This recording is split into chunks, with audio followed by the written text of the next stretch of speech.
Aujourd'hui, tous les ingrédients de l'automne sont réunis avec nous. J'ai un gilet, un pumpkin spice latte et un début d'angine.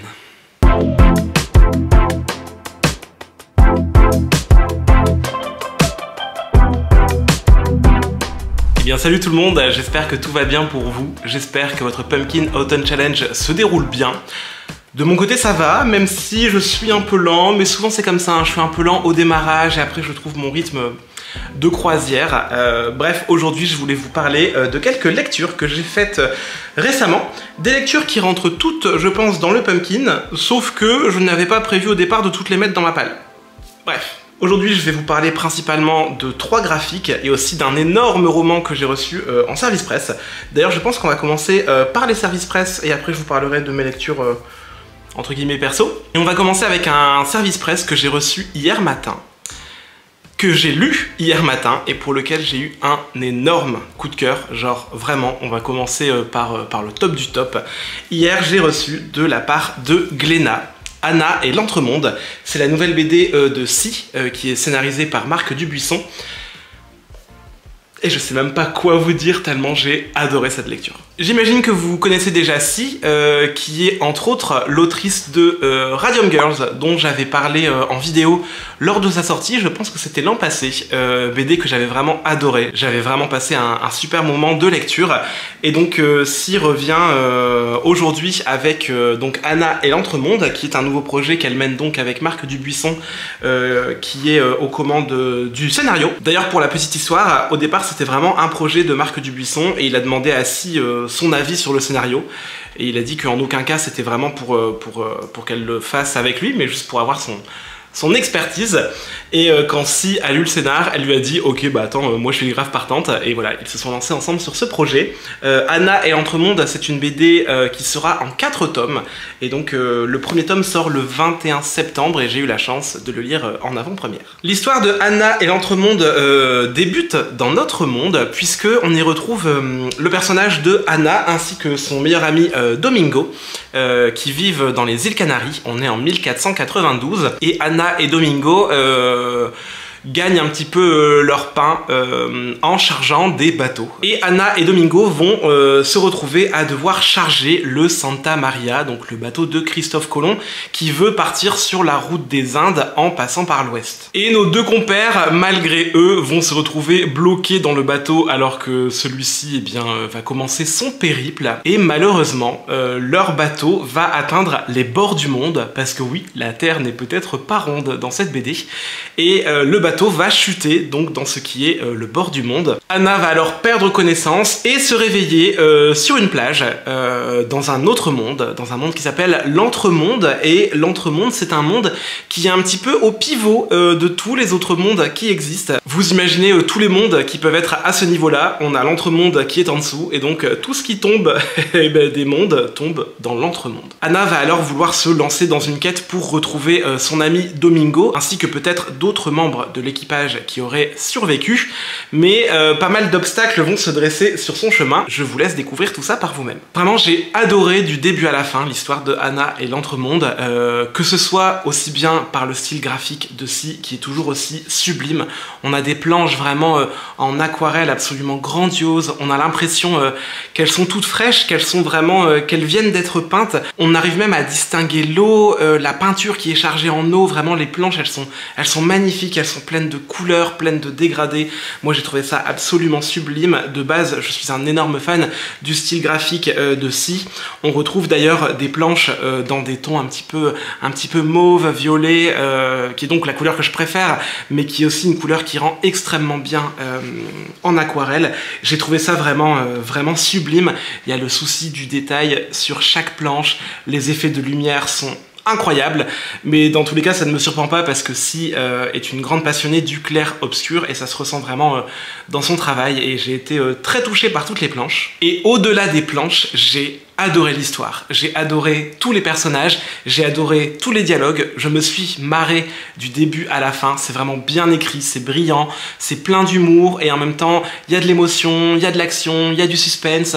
Tous les personnages sont vraiment très bien écrits, je les adore tous d'ailleurs, que ce soit les gentils, les méchants, les gens qui sont entre deux, même les personnages qui ne parlent pratiquement pas pendant ce tome, je les ai adorés de tout mon cœur. Donc vraiment pour le coup, on peut le dire, c'est un bon petit coup de cœur, j'ai vraiment adoré ça et maintenant j'ai juste extrêmement hâte de lire la suite. D'ailleurs j'ai beaucoup aimé parce qu'à la fin de la BD on a une petite interview, un carnet de bord de Si et de Marc Dubuisson, et j'ai beaucoup aimé parce qu'il y a des planches préparatoires, il y a une interview sur la manière dont ils ont conçu cette BD, tout ça, et j'ai trouvé ça vraiment extrêmement intéressant. Donc vous l'avez compris, c'est une BD que je vous recommande vraiment très chaudement. Ça sort là dans quelques jours, c'est un must-read. C'est vraiment une sortie à ne pas louper, je vous la recommande vraiment beaucoup. Et on va continuer avec les services presse, puisque à la mi-août, je crois, j'ai reçu de la part des éditions Léa le premier tome de la saga des terres sombres, des terres bannies. La saga des terres bannies, et donc le premier tome s'intitule Malice. C'est écrit par John Gwynne. Alors tout le monde me dit qu'on dit pas John Gwynne, mais qu'on dit John Gwynne, je sais plus. Mais John Gwynne, moi je trouve que c'est bien. Hein. Et avec Malice, on est donc sur le premier tome d'une grande saga d'heroic fantasy qui s'annonce assez passionnante, même si, et je vais vous en parler, ce premier tome est très bon, mais pas exempt de quelques petits défauts. Alors l'histoire de Malice est assez dense, c'est assez compliqué, il y a énormément d'ailleurs de personnages, donc je vais essayer de vous résumer ça de manière extrêmement simple, histoire que vous ayez un bon œil global sur cette saga. Malice se passe dans l'univers des terres bannies, qui est donc un genre de grand continent. Les terres bannies étaient avant vraiment entièrement contrôlées par des peuples de géants, avant que les hommes n'arrivent sur ces terres et entrent en guerre avec ces géants et les chassent un petit peu afin qu'ils se retrouvent un peu retranchés dans des coins des terres bannies. Et on va dire que cette guerre entre les hommes et les géants faisait un petit peu écho à la guerre que se mènent deux dieux, un dieu qui est plutôt malfaisant et qui est là pour faire régner le chaos, et un dieu qui est là plutôt pour l'ordre et la prospérité. Les géants étaient pour le chaos, les hommes étaient pour la prospérité. Vous voyez un peu le délire. Cette guerre a été remportée par les hommes qui dirigent maintenant les terres bannies, et les deux dieux depuis sont un peu aux abonnés absents. On ne sait pas trop où est-ce qu'ils sont. Il y en a un qui a disparu, on dit qu'il a abandonné les hommes, tandis que l'autre est enfermé dans des genres de limbes, voilà, je vais pas tout vous dire non plus, mais c'est un peu la mythologie de ce monde. Et les terres bannies sont divisées en plusieurs royaumes, et on va donc suivre une multitude de personnages qui peuplent ces différents royaumes, et donc les différentes régions des terres bannies. Et on va principalement suivre deux personnages, même si, comme je vous disais, il y en a plein d'autres, mais les deux qu'on retient le plus, une fois qu'on a terminé le livre, ce sont les personnages de Corban et de Véridis. Corban, c'est un jeune homme vraiment qui a 13-14 ans je crois au début de Malice, et Corban vit dans un petit royaume, dans une petite ville, et il s'entraîne pour devenir un guerrier. Voilà, son père est forgeron, je ne sais plus le métier que fait sa mère, mais vraiment il a une petite vie paisible, jusqu'au jour où il va un peu malgré lui se lier d'amitié avec une lupène. Une lupène, c'est un genre de gros loup, presque un genre de loup-garou, un petit peu comme ceux que l'on peut croiser dans la saga Game of Thrones. Et voilà, sa situation d'amitié avec sa lupène ne va pas attirer que des yeux bienveillants. Et on va suivre un petit peu toute l'évolution de Corban. Sur son histoire à lui, on est vraiment dans le voyage du héros, la manière dont Corban va s'affranchir un petit peu de ses parents, va gagner en confiance en lui, en force, il va s'entraîner, il va apprendre à manier une épée. On suit vraiment un petit garçon qui, à la fin du livre, va devenir un homme avec des responsabilités, mais voilà, je peux pas trop vous en dire au risque de tout vous spoiler. Et en parallèle à tout ça, on va suivre l'histoire de Véridis. Véridis qui vient un petit peu d'un seigneur local, qui va être envoyé chez le roi donc de son royaume, et qui va un petit peu se lier d'amitié avec le prince de ce royaume, et ensemble, ils vont rassembler des troupes, puisque l'on a découvert une ancienne prophétie qui nous dit que les deux dieux qui se menaient la guerre vont finir par revenir, et qu'ils auront chacun leur champion sur les terres bannies, un qui sera le soleil noir, et un qui sera je ne sais plus son nom, c'est un truc genre l'aiguille de lumière ou un truc du genre, je ne sais plus. Le soleil noir et J'ai oublié. Bref, les deux dieux vont apparemment nommer leurs champions qui viendront un petit peu réveiller cette ancienne guerre et la remettre en place. Et donc Viridis ainsi que le prince vont un petit peu partir en quête de ces champions pour mener à bien cette guerre. J'espère que mon résumé vous convient, parce que vraiment c'est une histoire dense et pleine de personnages. J'ai essayé de faire au mieux. Espérons que ça ira. Comme je vous le disais, avec Malice, on est vraiment dans un premier tome de ce qui promet d'être une grande saga d'heroic fantasy où on va suivre beaucoup de personnages, avec des grands enjeux, des grandes scènes de bataille, des prophéties, enfin, vous imaginez très très bien, je pense, le genre de fantasy que ça peut être. Et dans l'ensemble, j'ai beaucoup aimé. J'ai trouvé que l'écriture de John Gwynne était vraiment très fluide, c'est agréable à lire. Ça passe tout seul, et d'ailleurs les pages défilent sans qu'on ne s'en rende compte, parce que c'est quand même un énorme pavé qui fait 640 pages, et au final, je les ai pas vus passer. Donc ça c'est vraiment un très bon point, j'ai beaucoup aimé tous les personnages, même si il y en a vraiment beaucoup, et certains ont des noms qui se ressemblent un petit peu, donc il y a certains moments où j'étais un petit peu perdu, mais assez rapidement on arrive à retrouver qui est qui, et ça n'a pas trop été un problème pour moi. On va dire que la seule chose que je peux reprocher à Malice, c'est son rythme, qui n'est pas toujours égal. Vraiment il y a certains passages où je me suis dit bon, j'ai l'impression qu'on patauge un petit peu, j'aimerais bien qu'on avance, donc voilà, il y a quelques petites longueurs, mais des longueurs qui s'avèrent être assez obligatoires pour toute la disposition de cet univers. Et quand on termine le premier tome, on a vraiment cette sensation que John Gwynne a mis en place tout un échiquier, que maintenant toutes les pièces sont prêtes et qu'on va vraiment pouvoir se lancer dans le vif du sujet. Donc c'est un premier tome qui est très bon, mais à la fois très introductif, plein de promesses pour la suite, mais qui au final s'avère être un chouïa frustrant, parce que quand on le termine, on se dit « Ah mince, ça y est, tout est en place, et maintenant j'ai envie d'en savoir plus ». Donc dans l'ensemble, c'est plutôt bon signe, parce que ça veut dire que le monde est intéressant, que les personnages sont hauts en couleur, et qu'on a envie de savoir ce qui se passe. Néanmoins, voilà, quand j'ai tourné la dernière page du livre, j'ai eu une petite frustration en me disant « Ah mince, ça y est, parce que là, ça y est, je suis vraiment à fond, j'ai envie de tout savoir ». Et je vais devoir attendre. Donc en tout cas, si vous êtes fan de fantasy, si vous avez adoré des sagas telles que La Roue du Temps ou L'Assassin Royal, où on retrouve vraiment ce côté héros qui va grandir, qui va s'affranchir, tout ça, je pense que c'est une saga qui pourra vraiment beaucoup vous plaire, et ouais, je vous la recommande. Et on va continuer avec une autre lecture, cette fois-ci graphique, qui pour le coup m'a beaucoup moins plu que Anna et l'Entremonde. Il s'agit de La Bibliothèque des Vampires, c'est écrit par David Borio et Man Luo. Alors je ne sais pas qui est au dessin et qui est au scénario, je pense que c'est Man Luo qui est au dessin. Et d'ailleurs c'est pour ça que je l'ai acheté, parce que quand je l'ai vu en librairie, je me suis dit ok, la couverture est magnifique, j'aime beaucoup le titre, et quand je l'ai feuilleté et que j'ai vu les dessins, je me suis dit ok, on va pas réfléchir très longtemps, et on va l'acheter. Et écoutez, grand bien m'en fasse, puisque j'ai été légèrement déçu par cette lecture, que j'ai trouvé vraiment pas à la hauteur de toutes ses promesses. Dans La Bibliothèque des Vampires, on va suivre le personnage de Alice. Alice qui rentre dans une école d'art très renommée et très chère, qui porte le nom de l'école Georges Vladul. Et elle va très rapidement se lier d'amitié avec une autre jeune fille qui s'appelle Azalea. Ensemble, elles vont un petit peu mener l'enquête, puisque une légende locale raconte que la bibliothèque de cette école est habitée par des vampires. Je vais pas trop vous en dire plus pour pas vous spoiler toute l'histoire, mais ça l'a pas vraiment fait. Ça l'a pas vraiment fait pour moi. Pourtant l'histoire est pleine de promesses, ça a l'air très très sympa, même si on distingue dès le départ qu'on est dans une BD jeunesse. Mais pour moi, c'est pas parce qu'on est dans une BD jeunesse qu'on doit prendre les enfants pour des cons.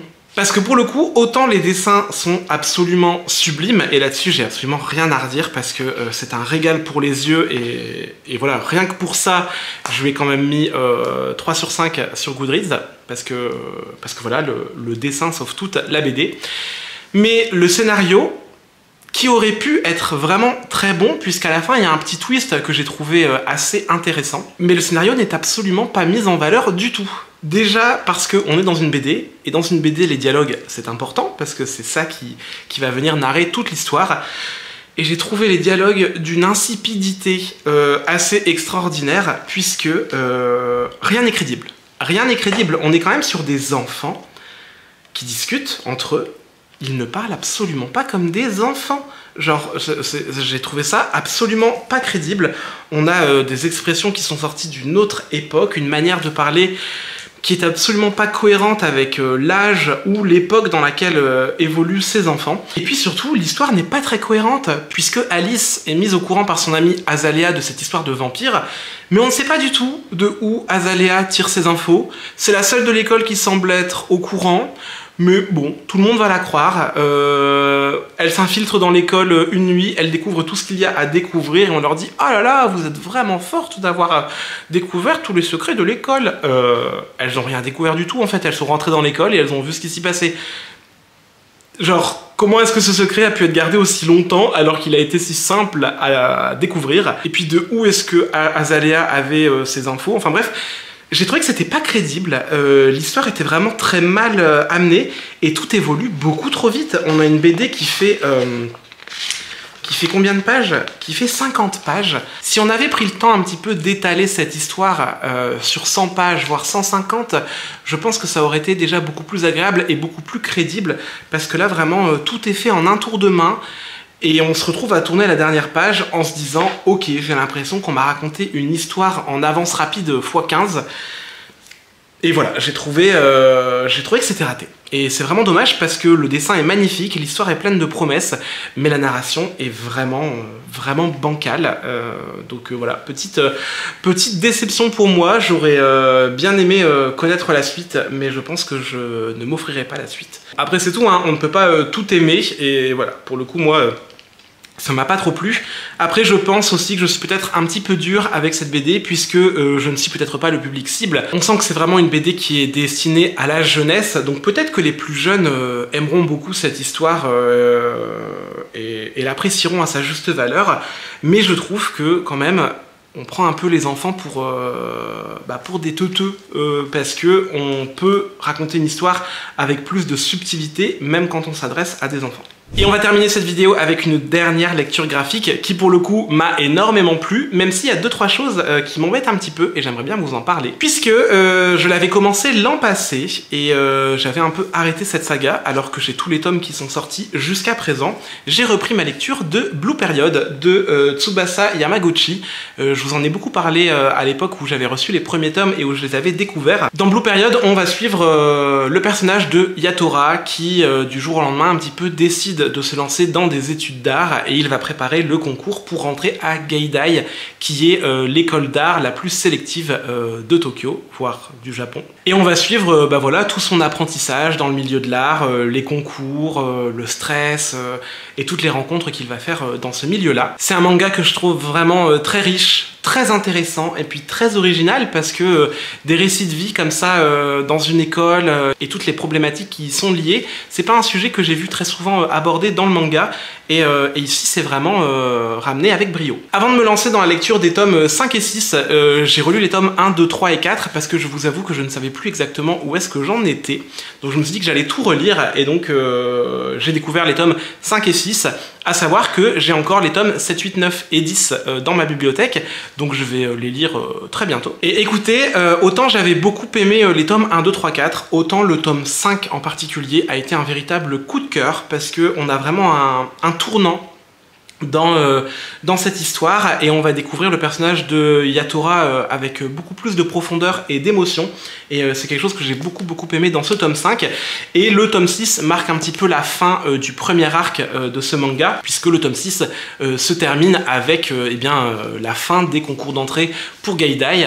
Alors je ne vous dis pas si ça a été une réussite ou une défaite pour Yatora, mais j'ai très hâte de lire le tome 7 pour voir qu'est-ce qu'il va advenir de notre personnage principal. Et même si cette saga de manga est un petit coup de cœur, je voulais vous parler d'un petit truc qui m'a un petit peu chiffonné dans ma lecture. En fait, dans Blue Period, on a un personnage dont j'ai oublié le nom d'ailleurs, c'est pas très cool, j'ai vraiment pas trop la mémoire des noms, qui s'appelle Ryoji. Et Ryoji est un personnage qui nous est présenté comme un personnage transgenre, puisque il a été assigné homme à sa naissance, mais il s'habille comme une femme, respecte un petit peu tous les codes de genre que l'on attribue aux femmes.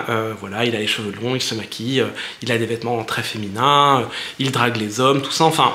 Voilà, on sent que c'est un personnage qui est là pour parler de transidentité. Et malgré ça, eh bien, j'ai trouvé que Autant le personnage était très intéressant et très attachant, et c'est un personnage que j'adore dans cette saga, autant je ne sais pas si c'est culturel, ou si c'est à cause de la traduction, ou si c'est l'autrice qui est assez maladroite sur le sujet, ou si c'est un mélange des trois, mais il y a plusieurs choses qui me gênent avec ce personnage, dans la mesure où on ne dit jamais qu'il est transgenre, mais on passe son temps à dire qu'il est travesti. Et ça me gêne un petit peu parce que dans l'idée de travestissement, il y a une idée d'art du spectacle, puisque les travestis, ce sont un petit peu l'équivalent français des drag queens, je pense. On a vraiment cette idée de performance de genre, là où Ryuji, dans sa vie quotidienne, ne performe pas le genre féminin, c'est juste qu'elle est comme ça, parce que je vais la genrer au féminin. Et justement, sur cette question de genre, la deuxième chose qui me gêne beaucoup depuis le premier tome, c'est que Ryuji est constamment genré au masculin, alors que elle, se définit comme une femme, et mégenrer ses propres personnages, c'est vraiment pas joli, et vraiment c'est quelque chose qui m'a beaucoup gêné, jusqu'à ce tome 5, où je me suis un petit peu réconcilié avec l'autrice, puisque on a toute une partie de ce tome 5, où Ryuji pense à son genre, et il demande à ce qu'on la genre au féminin. Donc je me suis dit, ok cool, ça fait 5 tomes que c'est un petit peu latent et que ça me gêne, et là ça y est, dans le tome 5, Ryuji demande à être genré au féminin, et on va la genrer au féminin, enfin pour presque tous les personnages. Enfin, même si tous les personnages ne vont pas respecter ça, on a cette démarche de Ryuji qui dit, voilà, maintenant je me genre au féminin.